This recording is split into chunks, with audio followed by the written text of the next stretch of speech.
Where's the timer? Okay, cool.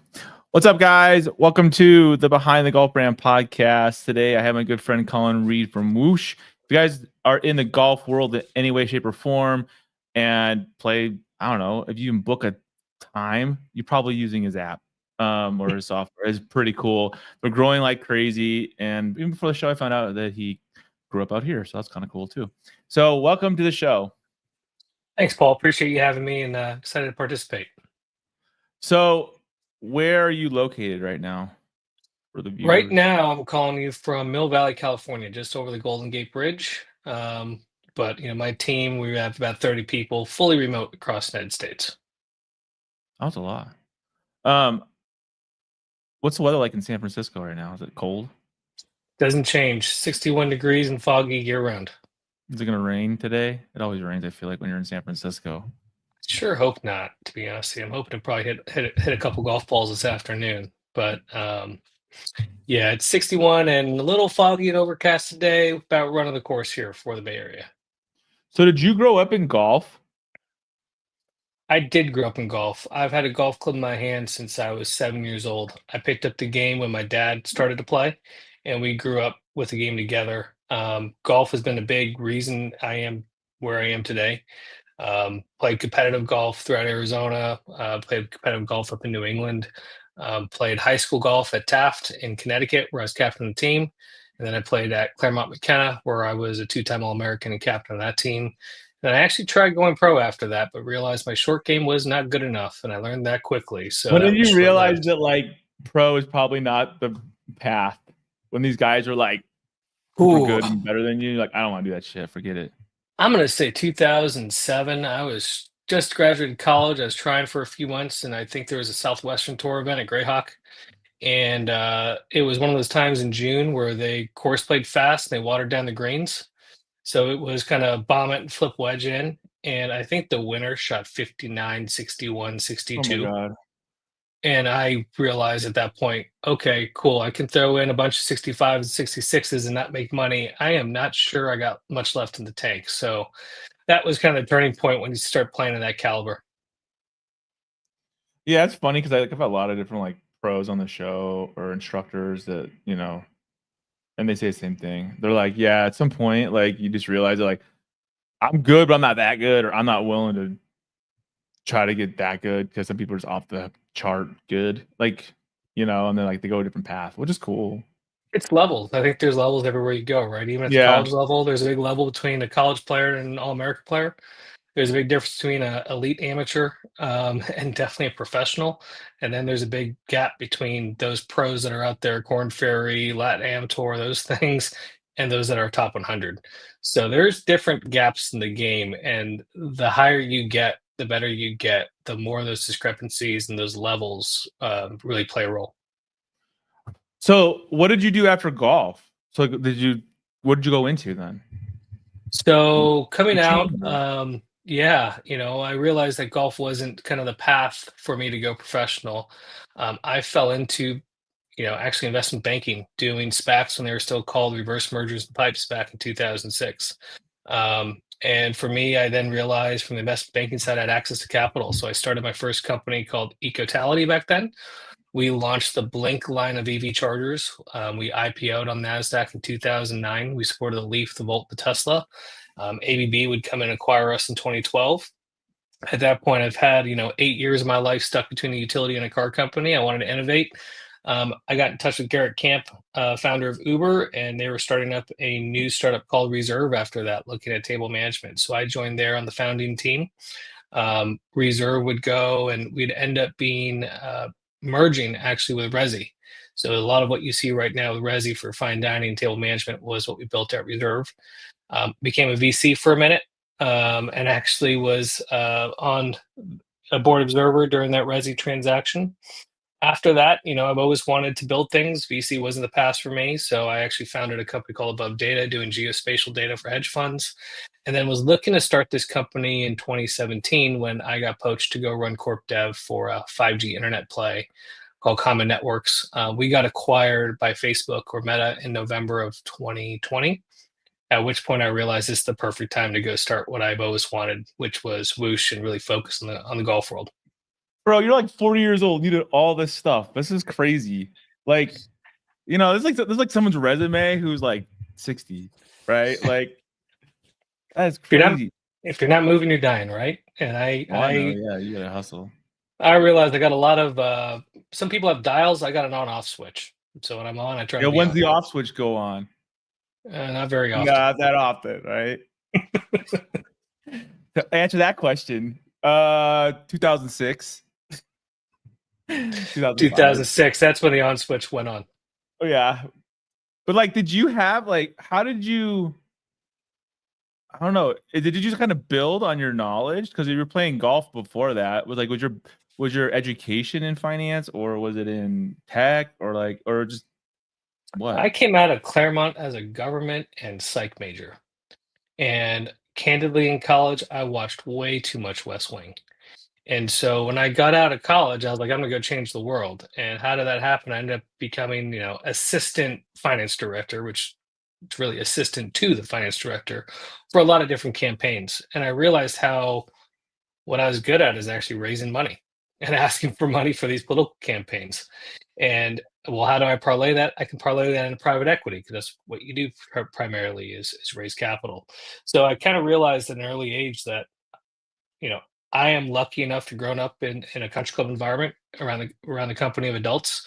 Um, Asking for things is something I'm used to, and that kind of parlayed into fundraising and starting companies. And then I think the tech side, if you think '06 to 2025, almost 20 years, that's almost been the golden age of tech. It's been a gold rush, Silicon Valley. So I'd say I cut my teeth in tech just as early as anyone else here in Silicon Valley. I mean, it's cool because like, it's almost like you had the education without even really realizing it, right? Just by by growing up in that world, so you weren't like awkward to it, or like not, like some people are probably afraid to say something or ask a question, and it's like, I don't know. People have money, don't have a problem spending it if you say if it's right. It's like, is it going to make them money or not? Like, We're just talking here. I'd say one of the things I learned in my career is that, that quote of success occurs when opportunity meets preparation, right? And sometimes preparation is a mental thing. You don't feel prepared. And I remember in '06, I'm founding this company and I'm building this to 200 people. And I didn't feel prepared for that. I actually went back and got a master's degree from Arizona State, WP Carey alum. And I remember getting my degree when our company was IPOing, which was pretty wild. But that gave me a lot of confidence to do a lot of things. And I'd say more than anything, I'm not a technical founder. But I think we worked with so many great CTOs. I worked with so many great CTOs, product minds, and engineers that I've learned a lot around sprint cycles and agile sprint systems and how we do points and weighting and feature and product development that has been helpful. But I would say right now, I'm really good on the business side of things. I think I'm great at that piece. My co-founder and CTO, Scott Pepper, is one of the best CTOs I've worked with. So he keeps a lot of the technology stuff under wraps. I'm sorry, not under wraps, but under good control and good hands. so you started Whoosh in 2020?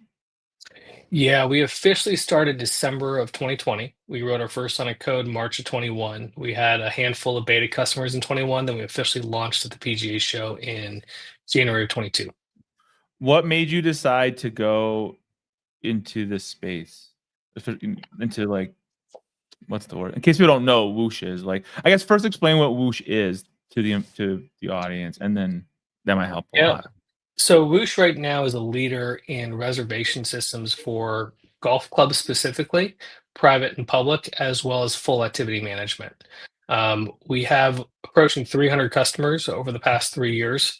About 30% of the top 100 golf courses, everywhere from Shinnecock and Seminole to Olympic Club and Whisper Rock, use our platform for their daily operations. And typically, if you're a member of a private club, you probably know us because we're your member app. We're the tool that staff uses. Or if you go to a golf course like Grass Clippings, we're probably the booking engine behind that. So then, what made you think this is a good space to go into? Because a lot of people might think like software for golf courses, it doesn't sound like sexy, right? But like, why is this cool? What made you think like, hey, there's a hole in the market for this? So I'll give you two answers on that. The first one is a bit more of my own intrinsic motivation. Golf has given me so much. It got me into college. It's got me at a lot of places in my career. I think the biggest piece for me is allowed me to grow up, as I mentioned, in the company of adults and, at Arizona Country Club, realistically.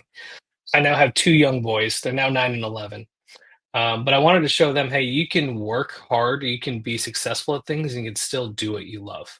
And for me, building a technology company, taking my tools that I've learned in the past, and then applying that to a sector like golf is showing them I can do and be successful at something you love. So, as a dad, there's a big motivation there. I think when it comes to golf, people forget that private golf and golf as a whole, our technology is still antiquated. There has not been a lot of invention, a lot of disruption over the past 10, 15, 20 years. When you look at private golf clubs specifically, that is absolutely the case, and they're probably the worst when it comes to technology that's available to them. So Why? in COVID, everyone started moving to online tee times. A lot of clubs couldn't do it because a lot of their legacy providers don't even have apps. And so the private club world is dominated by 20-year-old technologies, on-premise Like in servers. DOS, right? It feels that way in a lot of occasions. And what does that lead to? It leads to really bad member experiences, and it leads to really Yeah, bad especially paying staff for it. interactions, right? Like, you think about PGA professionals today, and the big issue right now is retention of them because a lot of these guys love golf and girls love golf, but they don't get the chance to play. And so we came in and said, hey, if we can improve the member experience, we can create an app solution and a customer interface that's 10, 15, 20 years newer than what's on the market, that's more intuitive.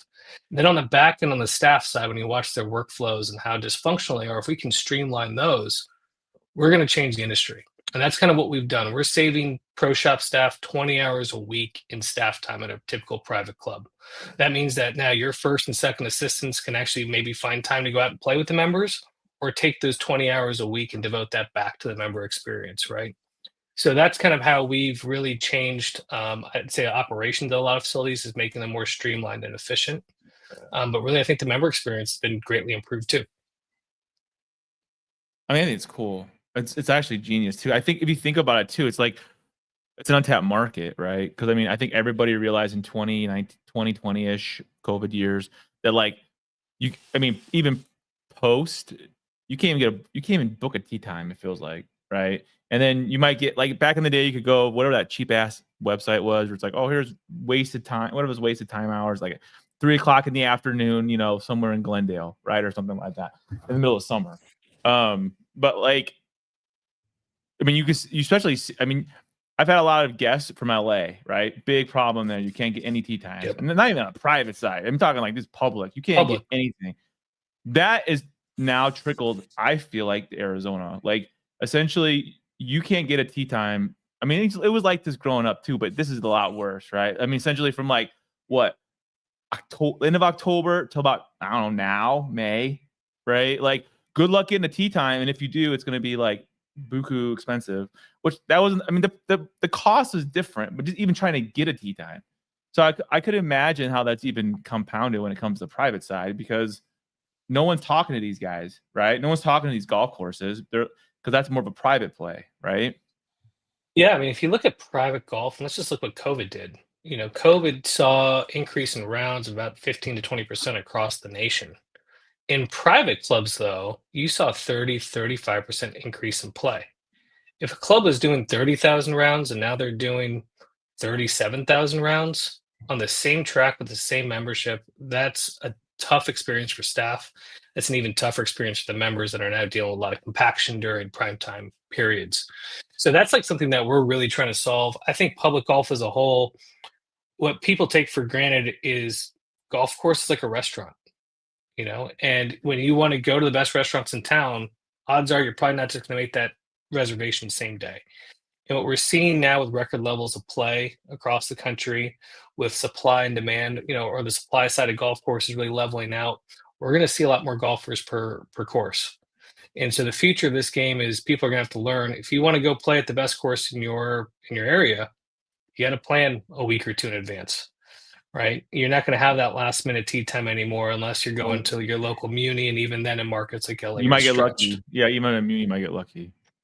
And then places like private clubs now, everyone's moving to tee times on the weekends, right? Long gone are the days of just walk up and play.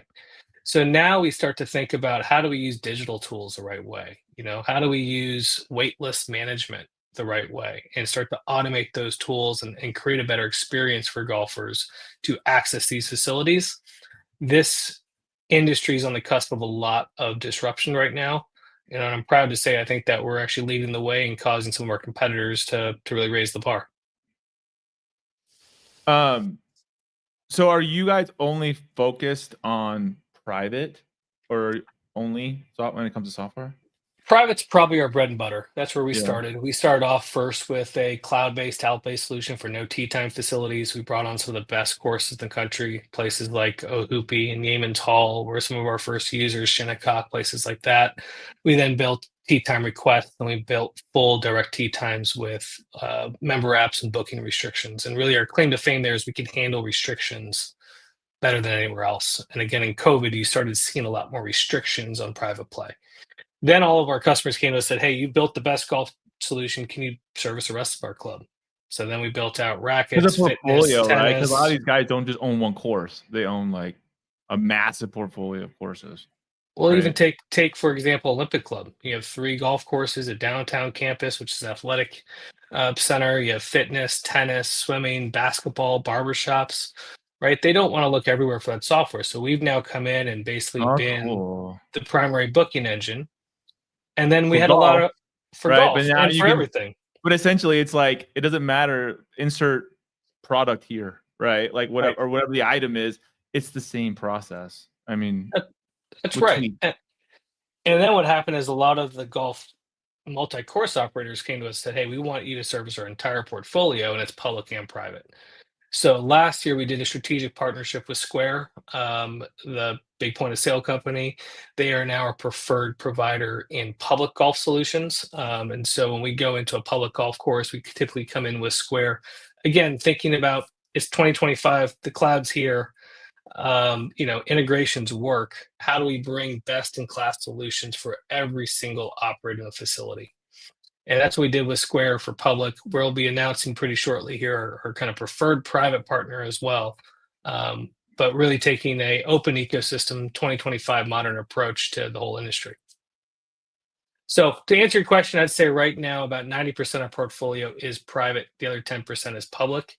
The area that we see the most growth in public actually is in the simulator and Yeah, I was gonna ask you about that because entertainment like I saw space. you like have all this like the simulator reservations. Like how did it how's it is how what is similar or different in comparison just to regular golf course stuff when it comes to simulator? I think we kind of have 2 products. We have a T sheet, which most people think about as kind of slot based, and Yeah. then we have activity management, which think of it like tennis bookings and courts, which is very similar to what we do for simulator bookings.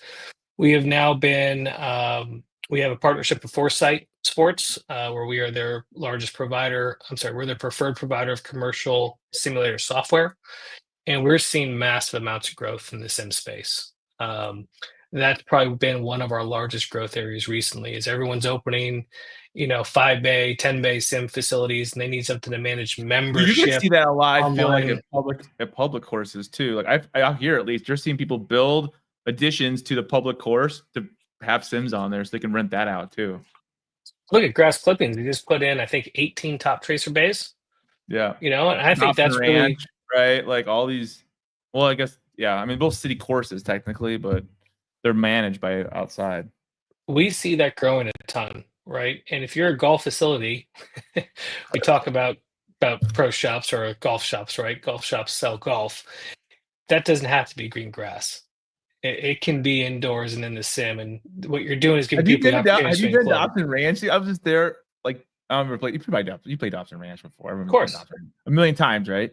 And so like I was just there. They put a freaking miniature golf there in the front, but in front of the top tracers are right before you get to this miniature golf now, like a little mini miniature golf course. I was like, what the F? Like, it's crazy, dude. It is crazy. We're seeing the rise of golf complexes, not just golf courses. Yeah. right? I think that's the big gap. And we look now in public historically, everyone's built a homegrown tee sheet and attached a subpar point of sale to it. Now I We could look get away with it, across, right? I mean, forever. Like, because no one was playing golf. but Not like golf is now. changing. Golf is Yeah. changing, right? Now you look at a Right. golf facility and they probably have lessons, clinics, events, simulators, connected ranges, maybe a bocce ball, whatever that is, plus a full F&B restaurant. So we look at this and say the game of golf is evolving, which not just golf courses, it's golf facilities. How do we build the right software for the entire facility for all of those operators? But so how many commercial simulator places do you think you're working through now, or is it just it all, or is it all connected to the other courses? You know, the same stuff. Is there any like separate systems? You know what I mean, or separate places, or are they all attached? A lot of them are separate. I'd say in the private club world, probably at this point, 10-15% of our portfolio is adopting some sort of indoor sim for lessons, instruction, training academy of the It's winter. so funny, isn't it? Is that so random? Like you still would never like. People have been talking about this for years, and now it's actually happening. You know what I mean? Where like these things are popping up Technology, everywhere, dude. it's the Like everywhere. technology's moving fast and the cost of adoption's going down, right? A sim facility 10 years ago used to be $100,000. Now it's like 30 to 40, right? So that cost curve will continue to go down and it will become the next few years an amenity that golfers expect at any club or any facility. Yeah, So you if it's can't have fastest one growing sim. You area, can have like you can't walk into a club or a pro or even, I mean even a club for damn sure, but like you can't go to like a public course and not have even have a sim, right? Or like, or if you do it, one is not going to be enough. It's going to have to be like 4 bays, 5 bays. You know what I mean? I I don't mean, see it. I think there are flavors. I'll pick on some local clubs in that area, right? If you go to Greyhawk, you're there to play the golf course. You're there to be in Phil's Grill. If they didn't have a sim facility, not the end of the world, right? But then the rest of that Phoenix market, how do you differentiate yourself? I go down to South Mountain, I start looking at the courses down there. What's different? What's the amenity? Where do I want to hang?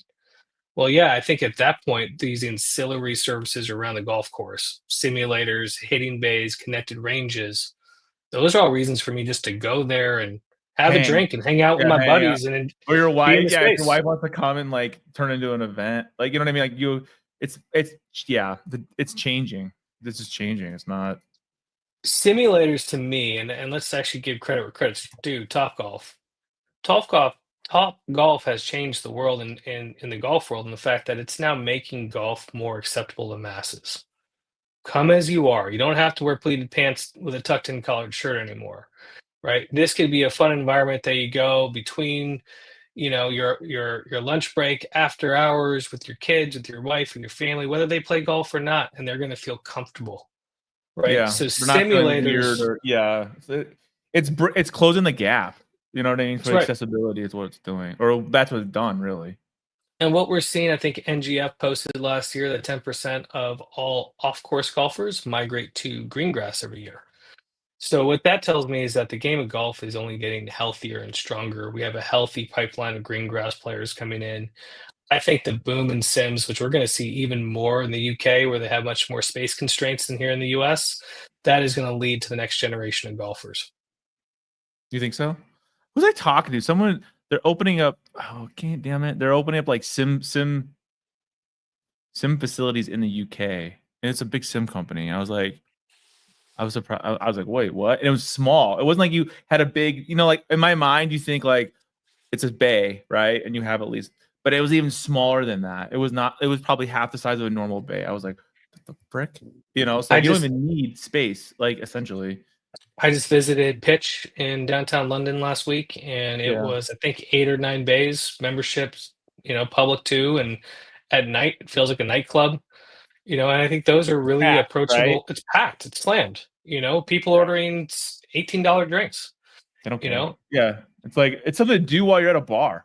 You know what I mean? Or like, and that's also where we see this coming into play, right? The amount of times now that we're seeing simulators put in at Denver Airport. We have Golf Den, which is a simulator facility there. We see this at bars and places like that. When people now think about going out to eat, they're not just thinking about the food, they're thinking about the experience. And I like to yeah. always remind people like dining is actually one of the last forms of live entertainment, right? The whole staff kind of works as a school of fish, and you're there to see that experience and be served, right? It's the show. That show is becoming much more engaging, much more interactive. Places like Spin for ping pong. Um, there's one for darts. There's Toka Sports for soccer. You're seeing this with T Squared Social in Times Square. Threes in Greenville. Like you're seeing much more of this food entertainment concept. And I think where we play the void, where we fill the gaps here, is we can now create a high-end reservation experience for everything. I even look at resorts a long way. I have the thesis here that high-end reservations are broken. I look at resorts and I think about some of the beautiful resorts in Hawaii that have great golf courses. And online, you can very easily drop a couple $1,000s on your hotel room, but trying to book that golf course, you got to call the shop. Impossible. Yeah. And then everything else that they market to you, nature walks, your life vest for your kids, your helicopter tours, anything else, you actually can't book without calling someone.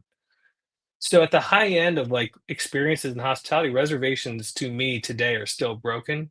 That's where we want Whoosh to kind of fill the gap, and we're tackling golf first, and we'll kind of get the rest of them here as we go. I think it's smart too, because even on the golf side or the private side, like that's where a lot of the decision makers are, right? So in other industries, so they're going to be like, oh, well, why don't we have this in X or Y or whatever? Yeah, golf has a lot of influence, whether we know it or not, right? And so I think when we give those premier experiences at those facilities, that's how it spreads. I look at some of the lifestyle brands. I think Olo is a good example. That actually came from some of the private club world, and that's where it first started getting worn. And now they're kind of like the next Lululemon, right? So we start to see kind of the top down approach, and when it comes to kind of luxurious hospitality, I'd say, and why not start at the top? Are you moving into pickleball too? Is that part of this picture? Because I would think like Rackets is a big piece of what we do. We support a lot of, large racket facilities, places with 30, 40 courts. To us, tennis, padel, pickleball, that's a racket sport, it's a court, it's booking. Yeah. I think pickleball is candidly, I think padel is the largest, fastest growing racket sport in the world. And I think right now, despite what you see in the hype, we're seeing more people put in padel facilities than pickleball. What's But that? yes, If people don't know who that is, what is that? it's a combination of tennis, pickleball, and squash all in one. They're kind of like these small mini tennis courts with glass all around them. And we're seeing that sport really take off. And so, yeah, to answer your question, yes, we service all rack facilities, pickleball included. I think it's cool. I love talking to smart people. This dude's smart. Like I've had a lot of smart people, but you're like on a different level smart. I've had like I've had like like 5-iron golf. I've had like the founders of that. I've all these like the sim space come in, and it's like it's cool to see and hear it, but then to be like, it's almost like I don't think people realize it, but like you're the backbone of the system, right? Like essentially, it's like yeah, they want their app to look cool and they want everything to work out seamlessly, but like these facilities don't have time to figure that shit out. And if they try to go figure it out, it's gonna be all messed up, and they're gonna spend a ton of money on it because like you're essentially developing something right from scratch. So, and even to have that many private courses sign up, like and you that trust it, right? Because they can't mess it up because they piss off their membership. They're gonna be they're hosed, right? Yeah, especially at some of our clientele like Seminole and Friar's Head and Sabonic and places like that. We need to get this right. And Yeah, the keep in mind, first time. Yeah. some places may use it just as a staff tool because we give them better hospitality tools to provide that level of service, right? But we're seeing a lot of folks say, nope, we need to give control back to the members. The membership's getting younger. They need to be able to book at their fingertips, just like an Uber. And so we're seeing a lot more places. And yeah, they're not going to wait and they're not going to accept it. Yeah. And I'm a especially millennial, if you have money, right? If you have money and you're already paying for a private membership and you're paying like you're not waiting, right? Essentially, you want to see it now. You want to have access and you want to get instant gratification. Exactly. And if you don't, there's gonna be a big problem. You should probably create like a betting app on the app, like in the app side for all the like rich guys because they all bet when they all play golf and stuff, like to be like, okay, who owes who money and stuff. Slightly different set of compliance issues as we move into online betting, exchanging money. But yeah, we've talked about it. Yeah. We only take cash. I've heard some crazy ass stories of private courses about the kind of money people won and lost, and I'm like, dude, that's more money than I made like in the first year of my I'm getting out of college. When I was trying to go pro, that was my how I try to get better is put myself in those pressure situations. And you play a big game at Arizona Country Club or Whisper Rock or some of these courses, and you realize, man, I got my rent on the line this month. You better make a shot. Yeah, you better make that 6-footer, right? And so, yeah, I think So did your Howard lives dad on. like was your parents were members at Arizona Country Club, or was your dad into golf, or what did he do? Was he a Yeah, lawyer? my dad started. Developer. He was an entrepreneur himself. He actually was the CEO of Park Plaza Hotels and Resorts. So he came from the hospitality space. And so we both started learning at the same time. And we went to Arizona. We joined the club, and it's unique because that club felt like family. That was my second home. I went I to love St. that cool. That place is Teresa's. awesome, man. It's like right in the middle of the city, and it's like I don't know, it's just cool. It's Sixth very or eighth grade, me and my buddies, we just walk from school over to the course and practice and play. I grew up off of Bonnie and the Halfway House making Otis Spunkmeyer cookies, and that was like our afternoon snack. And we were the range rats that were always there that the members complained about for beating up the range, right? And that was my upbringing. And I think that was a great place to learn. But a lot of what we built looks back on that system, looks back on how Arizona operated, how they went from everyone submits their tee times on a pen and paper, and you'll know 48 hours out piece when of your tee paper, yeah, time like is. yeah. Paper tee sheet in the pro shop, and then you start saying, "Oh, you got a bag drop, You got to you got call and be like, security." "Whoa, it's open tomorrow at what do you have available?" Right? Oh, well, I Yeah. got this. What a waste of time. You know. So that's become more efficient, right? And now we said, okay, you've adopted tools now that are 20 years old. How do we make those tools even better? And so that's I mean, kind of how yeah, we've you've seen evolved. in other tech spaces, right? I mean, like with Uber and everything else. Like, you don't need to have all that. In a space that's dominated by 20-year-old legacy incumbents Or on-premise longer, right? servers Some of it's or probably really. longer, I mean, I bet some of this shit's really old, dude. Like it's really, really Windows old. 95 based CD software on a like, You're not off. You're not off. it's a We have seen. spreadsheet that somebody made in 2002, right? And then they're like, "Oh, Reach is what you use." I've seen clubs with 2,000 members that are running off a Windows XP backbone. Right? This is not uncommon in the space, and that's why there's such a big opportunity now. And I So like to remind folks that never in any industry that has tennis, golf, fitness, spa, admin, member billing, do you buy all your software from one provider? Like I can't tell you another industry where that happens. And so if you want to give Michelin quality level of service at your restaurant, you can't give them a Windows XP platform and expect them with those they're gonna tools laugh. to have. You're gonna be like, "What is this?" So we have really taken the mindset of, hey, let's partner with 7 Rooms for dining. Let's partner with Best in Class Golf Genius for tournament management. Let's make sure everything looks, feels the right way to the members, and that from the staff perspective, Yeah.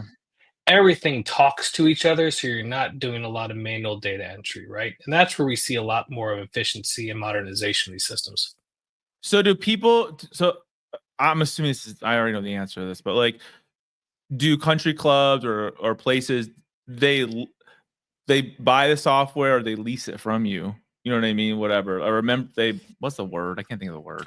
We're a SaaS company, so they Yeah, subscribe. you're SaaS, right? Yeah. Watch all the money's out doing SaaSes. Come on now.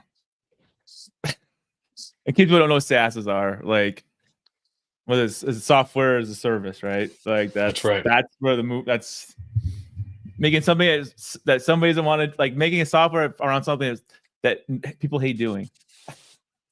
I mean, it's great for us too. We're not sending you a CD-ROM. We don't have to install an on-premise server, which means that we can do fixes on a daily basis. We can continually improve this Yeah, you can system. test it and fix it and then push it. And that's changing the game, right? So how do we continue to innovate and disrupt? Well, keep doing it and make sure that we can push it out in real time to our members and our staff. So then how many courses do you have right now?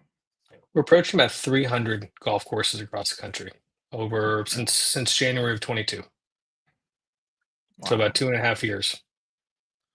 Are you finding with the data, like there's really not a lot of times available? You know what I mean? Or a majority of times booked, and I guess it depends on the course and depends on the day and time of that facility. The biggest in private clubs, we see the biggest, it's very similar to public. Biggest compaction areas are probably Friday around noon. Apparently half the country plays golf Friday around noons, Saturday mornings, Sunday mornings. Friday Those are light always traffic, man. Everybody's working from home. Yeah, I'd probably say the next biggest day is Wednesday afternoons. Why? It's a lot of private club members like to play golf and have standing games on Wednesdays. We call them the doctors or the bankers, the lawyers games that are all going out Wednesday afternoon. So you start to see your times, but I'd say in general, most of our clubs on average are doing 32,000 rounds a year. So the lower end ones are probably in the 20K range. Highest end, I think we have, of course, it's on pace to do over 80,000 rounds this year. That's amazing. So when's the last time you were in Arizona? I was in Arizona in early December playing in the Grass League and the Grass Clippings Open there or the Grass Leagues Open at You have a Grass team? Clippings. Was it a team? Was it? I was sponsored. I was part of the Canadian Hat Tricks, and I got to play with a great professional golfer named Andrew Yoon, who's a local boy there in Arizona. Great player. Probably the best wedge and putter I think I've ever played with. You're like, see, I could have done that too, man. I continued, but I'm not a wedge guy. All right, I'm gonna kick ass. So peace out. Well, it was a great compliment to my game. We finished, I think. What is your specialty? What would you say is like your thing? Irons or your driver or what? What do you really good at? My swing speed with the driver is about 111, 112, so I'm not crazy deep. But I hit a lot of fairways, I hit a lot of greens, and I make a lot of putts. And that's usually a recipe for success. Where can people find Whoosh if they're Yep, visit our website, www.whoosh.io, whosh.io. Fill out the form there. We can do a demo. Happy to chat with you guys, or probably reach out to your local private club because they're probably using us. Without you even know it, and you're probably like, "Oh, this is so awesome! I wish I had thought this myself." And like, "Sorry, Colin already figured it out." Well, thank you so much for being on the show. I love talking about tech. See, I don't know, I geek out on it because I think it's cool. And a lot of the time too, like people stumble on it. You know what I mean? Like what they're doing, and they don't realize it. But see, like you've already figured it out. So it's like I'm gonna just make it better. So I think it's really cool. We haven't figured it out, and I would say it's not all me, Paul. I got a great team, Scott on the engineering side, the rest of my engineering, my customer success team. Like it's not just tech; it's also the people behind it that's powering. And I say, if you like tech, get excited because in golf, you're going to see a lot more of it in the coming years.